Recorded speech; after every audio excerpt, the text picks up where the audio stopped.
we're officially at the trade deadline for most leagues this next week. So I'm here to give you one of the final editions of 2 buys, 2 sells, and 2 trades for redraft purposes. That is right here on RotoWire. And we'll hop into it with my first one. He's kind of someone that I've talked about previously, and the more and more I look at the numbers and particularly the schedule coming up, I feel like James Cook is going to be a huge buy. A lot of it is you need to be patient because I feel like this next little bit of schedule could be grueling for running backs, but the tail end, and especially if you are a true contender during the playoffs, James Cook has a very interesting schedule. And again, I like to keep it simple, stupid, or the KISS method with running backs.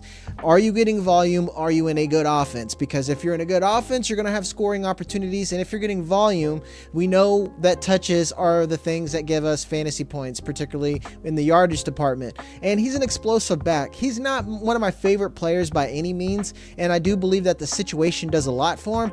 But again, the opportunity cost, it feels like it's affordable at this point. So James Cook is someone that I'd be targeting. And again, I want to stress the caveat that this next week he could struggle and it could get worse because this is a tough stretch. I'm in on James Cook at cost at this point, as long as whoever owns him is willing to make a deal. Because quite frankly, if they drafted James Cook highly, the chances are they might be looking to deal and you might be able to sell your snake oil and get some gold in return. Now, the next one is one of my favorite players and he's been underrated. It's Michael Pittman. He is like the great grandfather of Tataroa McMillan, or let's say the dad of Drake London. These are all the same archetypes of players, and they've all seemed to go to teams that have had struggling quarterbacks. But the Colts seem to have found their guy in the most unlikeliest of places, and that is Daniel Jones, who's been lighting it up. Michael Pittman is the de facto wide receiver one there. I will say that Josh Downs has come on strongly, but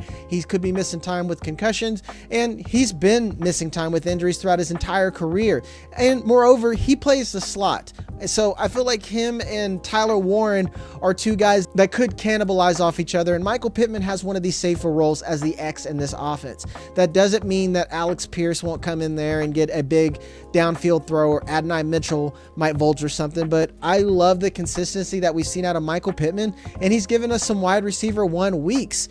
I feel like he is acquirable. If you need wide receiver help, he's someone that is affordable. So again, if you are looking to make that final push, or you have struggled or lost someone to injury, Michael Pittman is someone that I think is underrated, and he's someone that you can go out and target. Now, I always give you the 2 buys, and then I'm going to give you the 2 sells and some 2 cheaper trade targets. But before we do that, make sure to hit the like and subscribe button so me and all of your other favorite analysts can continue to get you these videos week in and week out. And if you want to get into the nitty-gritty details of dominating your league, especially while you're making these trades and especially when you're trying to make the playoffs, make sure to go to rotowire.com. Use the code on the screen, YouTube15, where we'll give you 15% off all of our RotoWire products and subscriptions. Now we'll jump back into it with the 2 negatives that I want off my roster. Now to start, Bo Nix. A lot of these that I've looked at and added to this episode, I've looked at their schedule. Now, I'm not like a strength of schedule bro by any means, but right now, since we're heading into week 7, we have a good sample size of what the teams are, what they're capable of, and how they like to shut down a team. So, Bo Nix doesn't look good during the playoff stretch. And let's just say it, through week 6, he hasn't been bad. This isn't Bo Nix is a bust. But for fantasy purposes, he's just not really getting it done, especially for the cost that we had for him, especially in Dynasty.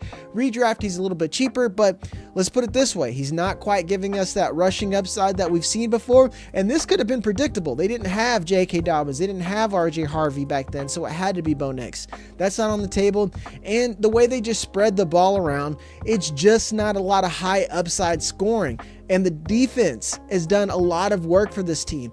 Again, this is not about the Denver Broncos as a team, because I like a lot of what Sean Payton has built, and I think they're in the right direction. But for fantasy right now, it just doesn't seem like the juice is worth the squeeze. So if especially if someone needs a quarterback and they drafted someone like Justin Fields. And depending on what your quarterback situation is, right now, Bo Nix is giving you QB2 numbers. So you can hang on to your QB2, flip Bo Nix for something meaningful to help, and you can put in your starting roster, let's say like a tight end or receiver. Or again, I think James Cook is acquirable. So if he keeps pooping the bed going forward through this rough stretch and this rough patch, you might be able to get Bo Nix and a little bit extra depending on what your league format is, if it's super flex or single QB, and get something in return.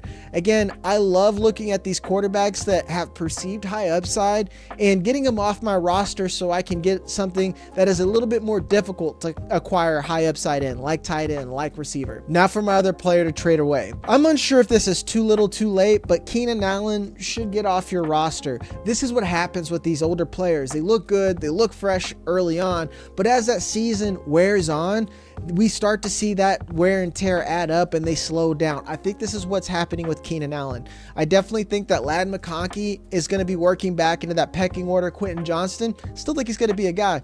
But another guy that I'm going to be talking about soon is someone that I expect Keenan Allen to be the one to suffer from the most.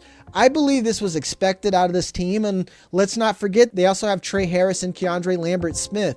So it's not like Keenan Allen was this key target that was a coveted free agent that they need to force targets to. It literally took the last minute for him to get a job with his former team. Again, I'm not trying to disparage Keenan Allen and what he's done so far, and especially the career that he's had with the Chargers, but this is father time, and he's someone that I might want to flip and get someone else in the future.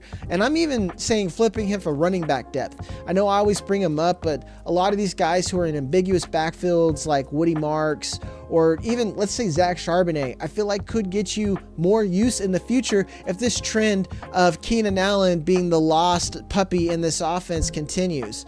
I'm out, especially if I can get value right now before I'm dropping them on the waiver wire. And this is the perfect segue to go to the next part of this video where I give you 2 trade targets. These are guys that you normally can get in a package deal. Let's say if you're going to tier down off of some of the bigger names I gave you early in the video. The first one is Oronde Gadsden. That's the key reason why I think you should be trading Keenan Allen, is Oronde Gadsden has slowly creeped more and more back into this offense. I think he was a great receiver. The only questions we had were his blocking, because he is a converted wide receiver that is playing tight end at this point. And especially Keenan Allen and where he lives at in the offense, where he's catching passes from the slot in the middle of the field, Oronde Gadsden is going to be the one that is going to steal a lot of these targets. And this is why I said, if you want to move players, get something that gives you leverage and high upside at a difficult position like tight end. I think, again, injuries have been an issue, but we like what we've seen from this offense. And I think we tried to put Justin Herbert and Lamar Jackson shaped hole when in reality, Greg Roman has made this a pretty pass-friendly offense where, yes, they're going to run through the play action and the run game. But remember early on, Justin Herbert was slinging it and he has the ability to toss the rock around. So if you want some upside in what I think is a good offense for the future and maybe have some upside down the stretch, Oronde Gadsden is someone that you might be able to pop in your tight end position if you are struggling there, or maybe you need somebody to get you by while we figure out what's going on with Brock Bowers. Now for the final player that is our trade target. In redraft, this isn't so much a trade target because he might and probably is on your waivers. So let's call this an early stash, or again, if you're in Dynasty, someone that you can make a trade for right now.